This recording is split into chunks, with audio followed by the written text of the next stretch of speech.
Hello vous! J'espère que vous allez bien et que vous êtes en forme. Je vous retrouve avec un tournage très matinal, il est même pas encore 9h du mat et on va lire Madame Bovary.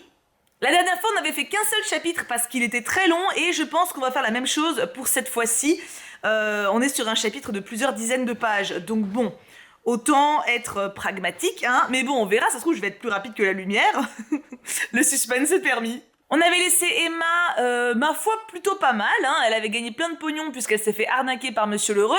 Elle a vendu une baraque familiale et elle a récupéré le pognon. Elle a pas payé ses dettes et elle fait marcher Léon sur la tête. Elle en fait ce qu'elle veut. Elle fait de même avec son mari. Il y a un moment où tout ça va retomber et j'ai peur que ce moment approche étant donné qu'on approche nous-mêmes de la fin. Voilà. Installez-vous confortablement. On se retrouve donc pour le chapitre 6 de cette troisième et dernière partie. Dans les voyages qu'il faisait pour la voir, Léon souvent avait dîné chez le pharmacien et s'était cru contraint par politesse de l'inviter à son tour. « Volontiers !» avait répondu Monsieur Homais. « Il faut d'ailleurs que je me retrempe un peu, car je m'encroute ici. Nous irons au spectacle, au restaurant, nous ferons des folies. »« Ah, bon ami !» murmura tendrement Madame Homais, effrayée des périls vagues qu'il se disposait à courir. « Eh bien quoi ? Tu trouves que je ne ruine pas assez ma santé à vivre parmi les émanations continuelles de la pharmacie ? Voilà du reste le caractère des femmes. Elles sont jalouses de la science, puis s'opposent à ce que l'on prenne les plus légitimes distractions. N'importe, comptez sur moi. Un de ces jours, je tombe à Rouen et nous ferons sauter ensemble les Monaco. L'apothicaire, autrefois, se fut bien gardé d'une telle expression, mais il donnait maintenant dans un genre folâtre et parisien qu'il trouvait du meilleur goût. Et comme Madame Bovary sa voisine, il interrogeait le clerc curieusement sur les mœurs de la capitale. Même il parlait argot afin d'éblouir les bourgeois, disant turne, bazar, chicard, chicandard, Breda Street, et je me la casse pour je m'en vais. Donc, un jeudi, Emma fut surprise de rencontrer dans la cuisine du Lion d'Or Monsieur Homais en costume de voyageur, c'est-à-dire couvert d'un vieux manteau qu'on ne lui connaissait pas, tandis qu'il portait d'une main une valise et de l'autre la chancelière de son établissement. Il n'avait confié son projet à personne dans la crainte d'inquiéter le public par son absence. L'idée de revoir les lieux où s'était passée sa jeunesse l'exaltait sans doute, car tout le long du chemin il n'arrêta pas de discourir. Puis à peine arrivé, il sauta vivement de la voiture pour se mettre en quête de Léon. Et le clerc eut beau se débattre, Monsieur Homais l'entraîna vers le grand café de Normandie, où il entra majestueusement sans retirer son chapeau, estimant fort provincial de se découvrir dans un endroit public. Emma attendit Léon 3 quarts d'heure. Enfin, elle courut à son étude et, perdue dans toutes sortes de conjectures, l'accusant d'indifférence et se reprochant à elle-même sa faiblesse, elle passa l'après-midi le front collé contre les carreaux. Ils étaient encore à 2 heures attablés l'un devant l'autre. La grande salle se vidait, le tuyau du poêle en forme de palmier arrondissait au plafond blanc sa gerbe dorée. Et près d'eux, derrière le vitrage en plein soleil, un petit jet d'eau gargouillait dans un bassin de marbre, où, parmi du cresson et des asperges, 3 homards engourdis s'allongeaient jusqu'à des cailles, toutes couchées en pile sur le flanc. Homais se délectait. Quoiqu'il se grisât de luxe encore plus que de bonne chère, le vin de pommard, cependant, lui excitait un peu les facultés. Et lorsqu'apparut l'omelette au rhum, il exposa sur les femmes des théories immorales. Ce qui le séduisait par-dessus tout, c'était le chic. Il adorait une toilette élégante dans un appartement bien meublé. Et quant aux qualités corporelles, ne détestait pas le morceau. Léon contemplait la pendule avec désespoir. L'apothicaire buvait, mangeait, parlait. « Vous devez être, dit-il tout à coup, bien privé à Rouen. Du reste, vos amours ne logent pas loin. » Et comme l'autre rougissait, « Allons, soyez francs, n'irez-vous qu'à Yonville ?» Le jeune homme balbutia. « Chez Madame Bovary, vous ne courtisiez point ?»« Et qui donc ?»« Bah la bonne !» Il ne plaisantait pas, mais la vanité l'emportant sur toute prudence, Léon malgré lui se récria. D'ailleurs, il n'aimait que les femmes brunes. « Ah, je vous approuve, dit le pharmacien. Elles ont plus de tempérament. » Et se penchant à l'oreille de son ami, il indiqua les symptômes auxquels on reconnaissait qu'une femme avait du tempérament. Il se lança même dans une digression ethnographique. L'allemande était vaporeuse, la française libertine, l'italienne passionnée. « Et les négresses ?» demanda le clerc. « Oh, c'est un goût d'artiste, dit Homais.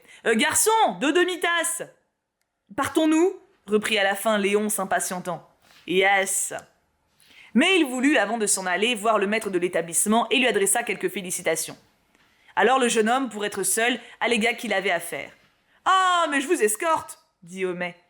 Et tout en descendant les rues avec lui, il parlait de sa femme, de ses enfants, de leur avenir et de sa pharmacie, racontait en quelle décadence elle était autrefois et le point de perfection où il l'avait montée. Arrivé devant l'hôtel de Boulogne, Léon le quitta brusquement, escalada l'escalier et trouva sa maîtresse en grand témoin. Au nom du pharmacien, elle s'emporta. Cependant, il accumulait de bonnes raisons. Ce n'était pas sa faute. Ne connaissait-elle pas M. Homais? Pouvait-elle croire qu'il préféra sa compagnie? Mais elle se détournait. Il la retint. Et s'affaissant sur les genoux, il lui entoura la taille de ses deux bras dans une pose langoureuse, toute pleine de concupiscence et de supplication. Elle était debout, ses grands yeux enflammés le regardant sérieusement et presque d'une façon terrible. Puis des larmes les obscurcirent, ses paupières roses s'abaissèrent. Elle abandonna ses mains, et Léon les portait à sa bouche lorsque parut un domestique, avertissant monsieur qu'on le demandait. « Tu vas revenir » dit-elle. « Oui. »« Mais quand ?»« Tout à l'heure. » « C'est un truc !» dit le pharmacien en apercevant Léon. « J'ai voulu interrompre cette visite qui me paraissait vous contrarier. Allons chez Bridoux prendre un verre de Garus. » Léon jura qu'il lui fallait retourner à son étude. Alors l'apothicaire fit des plaisanteries sur les paperasses, la procédure. « Oh, laissez-nous un peu Cujas et Berthold, que diable, qui vous empêche? Soyez un brave. Allons chez Bridoux, vous verrez son chien, c'est très curieux. » Et comme le clerc s'obstinait toujours, « Bah, j'y vais aussi. Je lirai un journal en vous attendant ou je feuilletterai un code. » Léon, étourdi par la colère d'Emma, le bavardage de M. Homais et peut-être les pesanteurs du déjeuner, restait indécis. Et comme sous la fascination du pharmacien qui répétait « Allons chez Bridoux, c'est à 2 pas, rue Malpalu !» Alors, par lâcheté, par bêtise, par cet inqualifiable sentiment qui nous entraîne aux actions les plus antipathiques, il se laissa conduire chez Bridoux. Et ils le trouvèrent dans sa petite cour, surveillant 3 garçons qui haletaient à tourner la grande roue d'une machine pour faire de l'eau de seltz. Homais leur donna des conseils. Il embrassa Bridoux, on prit le garus. 20 fois Léon voulut s'en aller, mais l'autre l'arrêtait par le bras en lui disant « Oh, mais tout à l'heure! Je sors. Nous irons au fanal de Rouen voir ces messieurs. Je vous présenterai à Thomasin. » Il s'en débarrassa pourtant et courut d'un bond jusqu'à l'hôtel. Emma n'y était plus. Elle venait de partir exaspérée. Elle le détestait maintenant. Ce manque de parole au rendez-vous lui semblait un outrage, et elle cherchait encore d'autres raisons pour s'en détacher. Il était incapable d'héroïsme, faible, banal, plus mou qu'une femme, avare d'ailleurs, et pusillanime. Puis, se calmant, elle finit par découvrir qu'elle l'avait sans doute calomnié. Mais le dénigrement de ceux que nous aimons toujours nous en détache quelque peu. Il ne faut pas toucher aux idoles, la dorure en reste aux mains. Ils en vinrent à parler plus souvent de choses indifférentes à leur amour, et dans les lettres qu'Emma lui envoyait, il était question de fleurs, de vers, de la lune et des étoiles, ressources naïves d'une passion affaiblie qui essayait de s'aviver à tous les secours extérieurs. Elle se promettait continuellement pour son prochain voyage une félicité profonde, puis elle s'avouait ne rien sentir d'extraordinaire. Cette déception s'effaçait vite sous un espoir nouveau, et Emma revenait à lui plus enflammée, plus avide. Elle se déshabillait brutalement, arrachant le lacet mince de son corset qui sifflait autour de ses hanches comme une couleuvre qui glisse. Elle allait sur la pointe de ses pieds nus, regarder encore une fois si la porte était fermée. Puis elle faisait d'un seul geste tomber ensemble tous ses vêtements. Et pâle, sans parler, sérieuse, elle s'abattait contre sa poitrine avec un long frisson. Cependant, il y avait sur ce front couvert de gouttes froides, sur ses lèvres balbutiantes, dans ses prunelles égarées, dans l'étreinte de ses bras, quelque chose d'extrême, de vague et de lugubre, qui semblait à Léon se glisser entre eux subtilement, comme pour les séparer. Il n'osait lui faire des questions, mais la discernance si expérimentée, elle avait dû passer, se disait-il, par toutes les épreuves de la souffrance et du plaisir. Ce qui le charmait autrefois l'effrayait un peu maintenant. D'ailleurs, il se révoltait contre l'absorption chaque jour plus grande de sa personnalité. Il en voulait à Emma de cette victoire permanente. Il s'efforçait même à ne pas la chérir. Puis, au craquement de ses bottines, il se sentait lâche, comme les ivrognes à la vue des liqueurs fortes. Elle ne manquait point, il est vrai, de lui prodiguer toutes sortes d'attentions, depuis les recherches de table jusqu'aux coquetteries de costume et aux langueurs du regard. Elle apportait d'Yonville des roses dans son sein qu'elle lui jetait à la figure, montrait des inquiétudes pour sa santé, lui donnait des conseils sur sa conduite, et, afin de le retenir davantage, espérant que le ciel peut-être s'en mêlerait, elle lui passa autour du cou une médaille de la Vierge. Elle s'informait comme une mère vertueuse de ses camarades. Elle lui disait « Ne les vois pas, ne sors pas, ne pense qu'à nous, aime-moi ». Elle aurait voulu pouvoir surveiller sa vie, et l'idée lui vint de le faire suivre dans les rues. Il y avait toujours près de l'hôtel une sorte de vagabond qui accostait les voyageurs et qui ne refuserait pas. Mais sa fierté se révolta. « Eh, tant pis, qu'il me trompe. Que m'importe. Est-ce que j'y tiens ?» Un jour qu'il s'était quitté de bonne heure et qu'elle s'en revenait seule par le boulevard, elle aperçut les murs de son couvent. Alors elle s'assit sur un banc, à l'ombre des ormes. Quel calme dans ce temps-là, comme elle enviait les ineffables sentiments d'amour qu'elle tâchait, d'après des livres, de se figurer. Les premiers mois de son mariage, ses promenades à cheval dans la forêt, le vicomte qui valsait, et Lagardy chantant, tout repassa devant ses yeux. Et Léon lui parut soudain dans le même éloignement que les autres. « Je l'aime pourtant, » se disait-elle. N'importe, elle n'était pas heureuse, ne l'avait jamais été. D'où venait donc cette insuffisance de la vie, cette pourriture instantanée des choses où elle s'appuyait? Mais s'il y avait quelque part un être fort et beau, une nature valeureuse pleine à la fois d'exaltation et de raffinement, un cœur de poète sous une forme d'ange, lyre aux cordes d'airain, sonnant vers le ciel des épithalames élégiaques, pourquoi par hasard ne le trouverait-elle pas? Oh, quelle impossibilité! Rien d'ailleurs ne valait la peine d'une recherche, tout mentait. Chaque sourire cachait un bâillement d'ennui, chaque joie une malédiction, tout plaisir son dégoût, et les meilleurs baisers ne vous laissaient sur la lèvre qu'une irréalisable envie d'une volupté plus haute. Un râle métallique se traîna dans les airs, et 4 coups se firent entendre à la cloche du couvent. 4 heures, et il lui semblait qu'elle était là sur ce banc depuis l'éternité. Mais un infini de passion peut tenir dans une minute, comme une foule dans un petit espace. Emma vivait tout occupée des siennes, et ne s'inquiétait pas plus de l'argent qu'une archiduchesse. Une fois pourtant, un homme d'allure chétive, rubicond et chauve, entra chez elle, se déclarant envoyé par M. Vinsart, de Rouen. Il retira les épingles qui fermaient la poche latérale de sa longue redingote verte, les piqua sur sa manche et tendit poliment un papier. C'était un billet de 700 francs, souscrit par elle, et que l'heureux, malgré toutes ses protestations, avait passé à l'ordre de Vinsart. Elle expédia chez lui ses domestiques, il ne pouvait venir. Alors l'inconnu, qui était resté debout, lançant de droite à gauche des regards curieux que dissimulaient ses gros sourcils blonds, demanda d'un air naïf. « Quelle réponse apporter à M. Vinsart ?»« Eh bien, répondit Emma, dites-lui que je n'en ai pas. Ce sera la semaine prochaine. Voilà, qu'il attende. Oui, la semaine prochaine. » Et le bonhomme s'en alla sans souffler mot. Mais le lendemain, à midi, elle reçut un protêt. Et la vue du papier timbré où s'étalait à plusieurs reprises et en gros caractères « Maître Hareng, huissier à Buchy » l'effraya si fort qu'elle courut en toute hâte chez le marchand d'étoffes. Elle le trouva dans sa boutique en train de ficeler un paquet. « Serviteur, dit-il, je suis à vous. » L'heureux n'en continua pas moins sa besogne, aidé par une jeune fille de 13 ans environ, un peu bossue, et qui lui servait à la fois de commis et de cuisinière.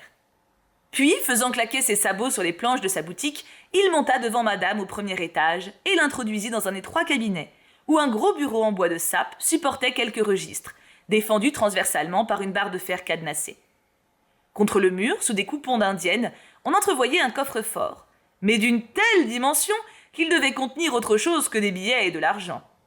Monsieur Lheureux, en effet, prêtait sur gage, et c'est là qu'il avait mis la chaîne en or de madame Bovary, avec les boucles d'oreilles du pauvre père Tellier, qui, enfin contraint de vendre, avait acheté à Quincampoix un maigre fonds d'épicerie où il se mourait de son catarrhe au milieu de ses chandelles moins jaunes que sa figure. L'heureux s'assit dans son large fauteuil de paille en disant « Quoi de neuf ? Tenez !» Et elle lui montra le papier. « Eh bien, qui puis-je » Alors elle s'emporta, rappelant la parole qu'il avait donnée de ne pas faire circuler ses billets. Il en convenait. « Mais j'ai été forcée moi-même, j'avais le couteau sur la gorge. » « Et que va-t-il arriver maintenant ?» dit-elle. « Oh, c'est bien simple, un jugement du tribunal et puis la saisie. Bernique !» Emma se retenait pour ne pas le battre. Elle lui demanda doucement s'il n'y avait pas moyen de calmer M. Vinsart. « Ah, oui, calmer Vinsart. Vous ne le connaissez guère, hein. Il est plus féroce qu'un arabe. » Pourtant, il fallait que M. Lheureux s'en mêlât. « Écoutez donc. Il me semble que jusqu'à présent, j'ai été assez bon pour vous. » Et déployant un de ses registres, « Tenez !» Puis remontant la page avec son doigt, « Voyons, le 3 août, 200 francs, au 17 juin, 150, 23 mars, 46, en avril... » Il s'arrêta, comme craignant de faire quelque sottise. « Et je ne dis rien des billets souscrits par monsieur, un de 700 francs, un autre de 300. Quant à vos petits acomptes aux intérêts, ça n'en finit pas, on s'y embrouille. Je ne m'en mêle plus. » Elle pleurait, elle l'appela même son bon monsieur Lheureux, Mais il se rejetait toujours sur ce matin de Vinçart. D'ailleurs, il n'avait pas un centime, personne à présent ne le payait. On lui mangeait la laine sur le dos, un pauvre boutiquier comme lui ne pouvait faire d'avance. Emma se taisait, et Monsieur Lheureux, qui mordillait les barbes d'une plume, sans doute s'inquiétait de son silence, car il reprit. « Au moins, si un de ces jours j'avais quelques rentrées, je pourrais… » « Du reste, dit-elle, dès que l'arriéré de Barneville… »« Comment ?» Et en apprenant que Langlois n'avait pas encore payé, il parut fort surpris. Puis d'une voix mielleuse. « Et nous convenons, dites-vous… »« Oh, de ce que vous voudrez. » Alors il ferma les yeux pour réfléchir, écrivit quelques chiffres, et déclarant qu'il aurait grand mal, que la chose était scabreuse et qu'il se saignait, il dicta 4 billets de 250 francs chacun, espacés les uns des autres à 1 mois d'échéance. Pourvu que Vinçart veuille m'entendre, hein. Du reste, c'est convenu, je ne lanterne pas, je suis rond comme une pomme. Ensuite, il lui montra négligemment plusieurs marchandises nouvelles, mais dont pas une, dans son opinion, n'était digne de madame. Quand je pense que voilà une robe à 7 sous le mètre, et certifiée bon teint, ils gobent cela pourtant. On ne leur compte pas ce qu'il y en est, vous pensez bien. Voulant, par cet aveu de coquinerie envers les autres, la convaincre tout à fait de sa probité. Puis il la rappela pour lui montrer 3 aunes de guipure qu'il avait trouvées dernièrement dans une vendue. « Est-ce beau ?» disait l'heureux. « On s'en sert beaucoup maintenant comme tête de fauteuil. C'est le genre !» Et, plus prompt qu'un escamoteur, il enveloppa la guipure de papier bleu et la mit dans les mains d'Emma. « Au moins que je sache… »« Oh, plus tard !» reprit-il en lui tournant les talons. Dès le soir, elle pressa Bovary d'écrire à sa mère pour qu'elle leur envoyât bien vite tout l'arriéré de l'héritage. La belle-mère répondit n'avoir plus rien. La liquidation était close, et il leur restait, outre Barneville, 600 livres de rente qu'elle leur servirait exactement. Alors madame expédia ses factures chez 2 ou 3 clients, et bientôt usa largement de ce moyen qui les réussissait. Elle avait toujours soin d'ajouter en post-scriptum « N'en parlez pas à mon mari, vous savez comme il est fier.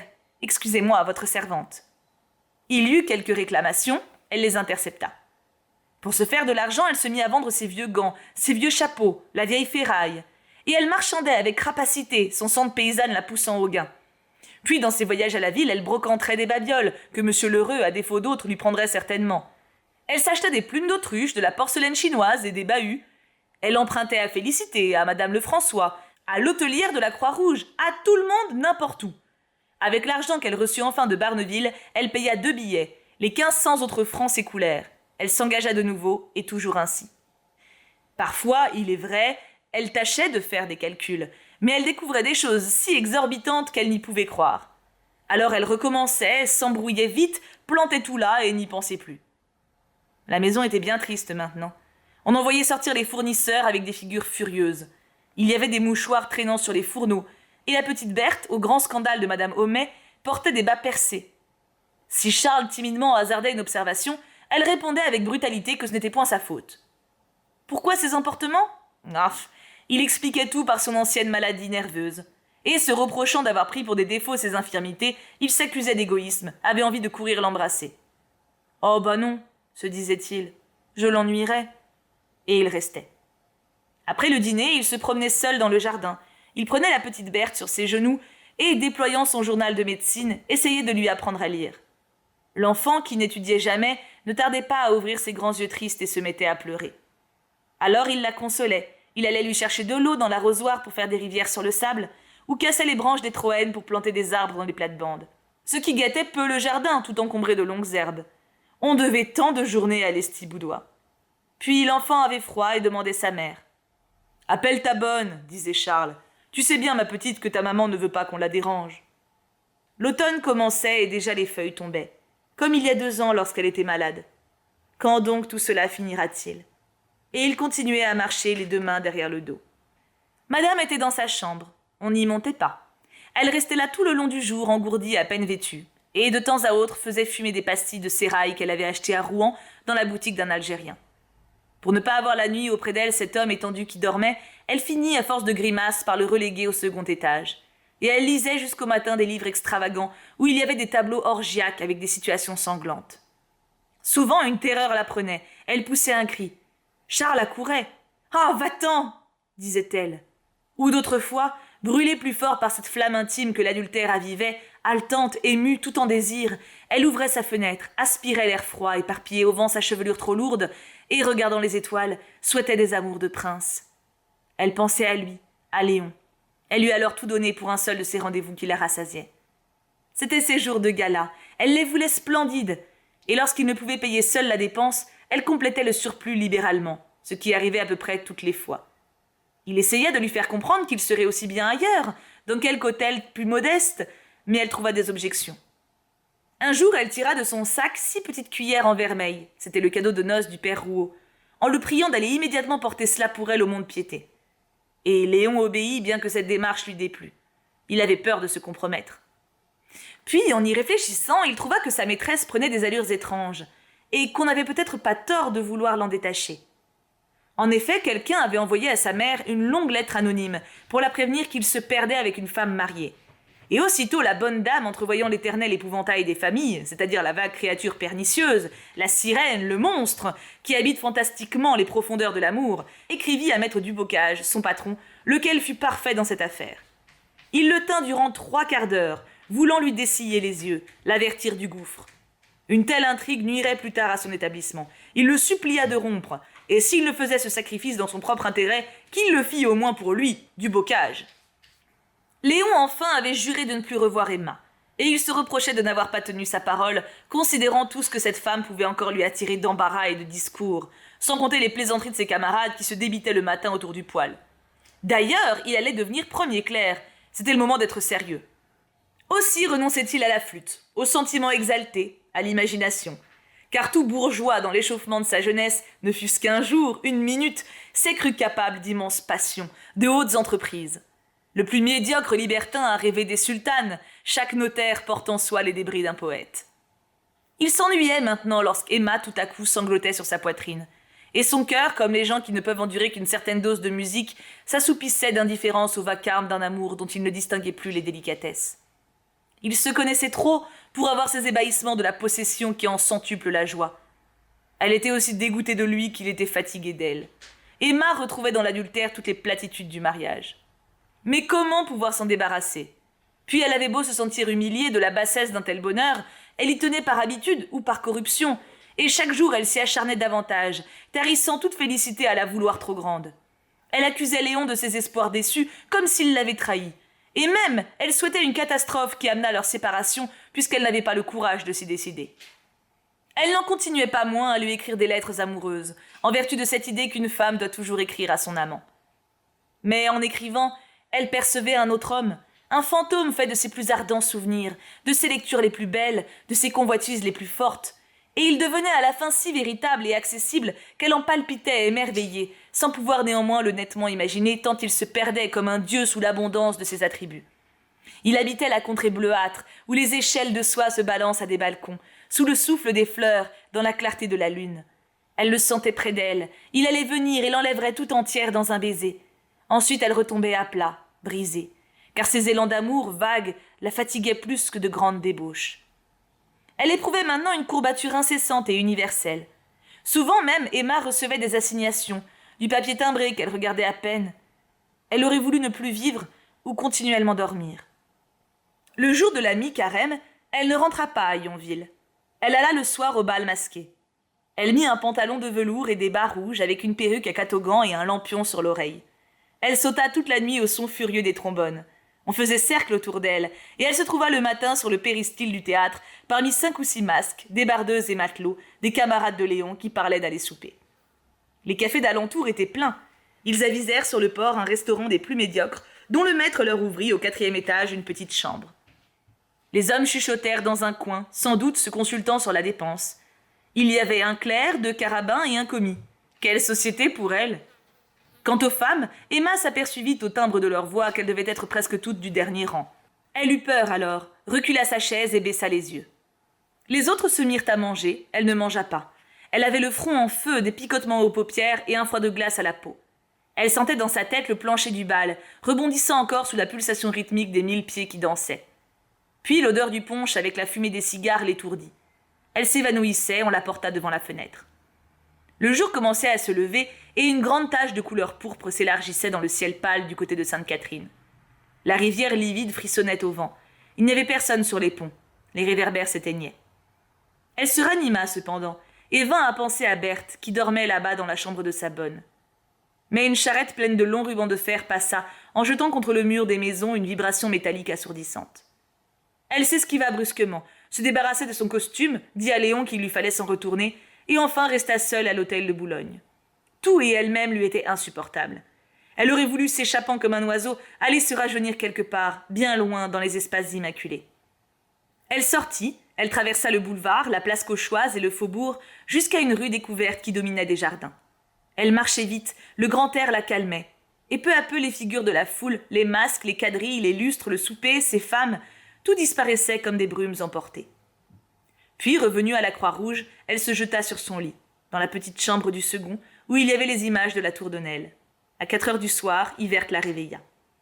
En rentrant chez elle, Félicité lui montra derrière la pendule un papier gris. Elle lut « En vertu de la grosse, en forme exutoire d'un jugement… » Quel jugement ?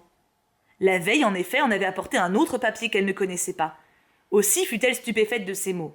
« Commandement de par le roi, la loi et la justice, à Madame Bovary. » Alors, sautant plusieurs lignes, elle aperçut. « Dans 24 heures, pour tout délai. » Quoi donc ? Payer la somme totale de 8000 francs. Et même, il y avait plus bas. Elle y sera contrainte par toute voie de droit, et notamment par la saisie exutoire de ses meubles et effets. Que faire ? C'était dans 24 heures. Demain. L'heureux, pensa-t-elle, voulait sans doute l'effrayer encore, car elle devina du coup toutes ses manœuvres, le but de ses complaisances. Ce qui la rassurait, c'était l'exagération même de la somme. Cependant, à force d'acheter, de ne pas payer, d'emprunter, de souscrire des billets, puis de renouveler ces billets qui s'enflaient à chaque échéance nouvelle, elle avait fini par préparer au sieur Lheureux un capital qui l'attendait impatiemment pour ses spéculations. Elle se présenta chez lui d'un air dégagé. « Vous savez ce qui m'arrive ?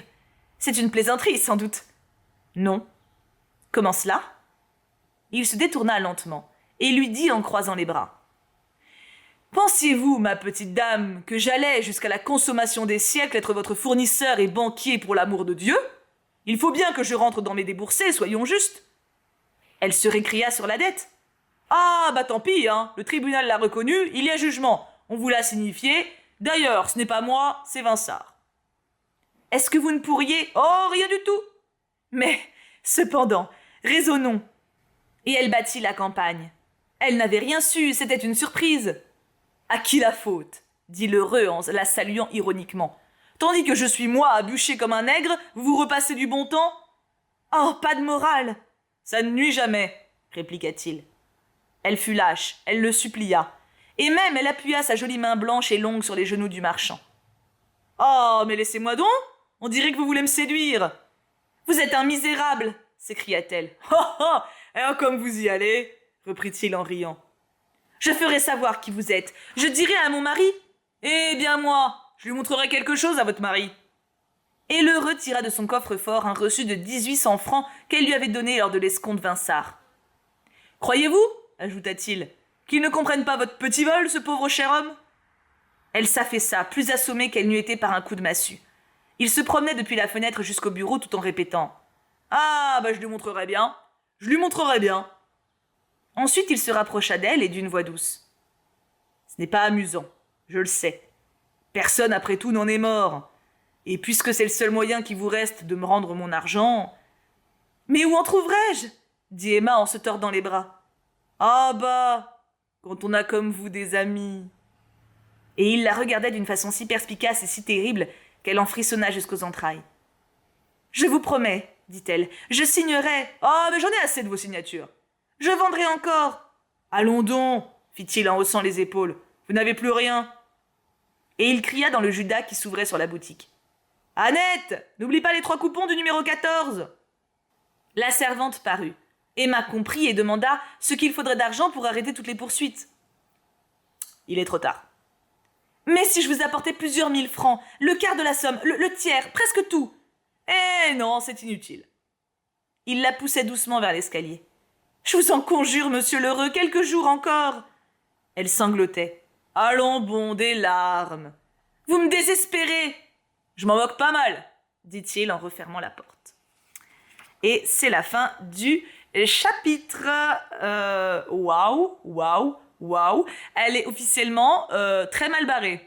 Alors, je dois dire que à lire à voix haute, ça fait très bizarre de lire des mots qui maintenant ne s'emploient plus. Déjà des propos racistes, genre oh, c'est bien un arabe, machin, et le fameux N-word que du coup, voilà, on n'emploie plus, hein, heureusement. Et forcément, comme c'est une littérature de l'époque, à l'époque ça se disait. Et j'avoue que à lire, ça me met assez mal à l'aise, mais en même temps, je me vois pas changer le mot à la lecture parce que je trouverais pas ça très honnête. Donc il faut remettre ça dans le contexte de l'époque. Mais sachez qu'à chaque fois, je suis en mode non, j'ai pas envie de lire, tu vois, mais bon. Du coup, à part ce détail, mais qui me semblait important de mentionner, nous sommes page, pardon, j'oublie mes importances, nous sommes page 346. C'est compliqué, hein. C'est grave compliqué. Là, en fait, elle se détache de Léon, elle est en train d'aller de plus en plus dans la débauche, alors que ça la comble pas du tout. Elle fantasme complètement sur une vie qu'elle n'a pas, sur des relations qu'elle n'a pas, ça ne la satisfait pas. Et niveau pognon, là, elle arrive à un niveau où c'est impossible à rattraper, en fait. Peut-être qu'elle peut demander de l'aide à ses mecs. Enfin, ses mecs. Il y a plus que Léon, mais peut-être qu'elle peut retrouver l'autre. Comment il s'appelait, d'ailleurs? Je sais pas pourquoi je pense à Richard. C'était pas Richard. Comment il s'appelait? C'était Rodolphe, pas Richard. J'avais le R, c'est déjà pas mal. Peut-être qu'elle peut retrouver Rodolphe pour l'occasion, tu vois. Mais je pense pas qu'il lui passera du pognon, hein. Vu que le mec s'est barré... Enfin bon, écoutez, on verra bien la semaine prochaine comment ça avance, mais ça sent pas bon. Je pense que ça sent pas bon du tout. Et vu que déjà elle a des aspirations à tout ce qui est sombre, j'ai peur qu'elle prenne pas de bonnes décisions. En fait, elle fait que prendre des mauvaises décisions depuis le début, donc j'ai peur que ça continue dans ce sens-là, quoi. En tout cas, je vous laisse là et j'ai hâte d'avoir vos ressentis en commentaire sur ce qui s'est passé aujourd'hui. C'est chaud. En fait, c'est un peu comme quand t'as une pote IRL qui fait que les mauvais choix et toi t'es en mode meuf, mais arrête, et elle continue. Tu sais, t'as envie de l'aider, mais en même temps, elle est tellement dans son truc que tu peux rien faire. De toute façon, on peut rien faire parce que c'est un livre, mais ça frustre, je trouve. J'ai hâte de vous lire en tout cas en commentaire pour avoir vos avis sur ce qui s'est passé aujourd'hui et on se retrouve la semaine prochaine, bien sûr, pour la suite et bientôt la fin de Madame Bovary. Mouah, bisous tout plein.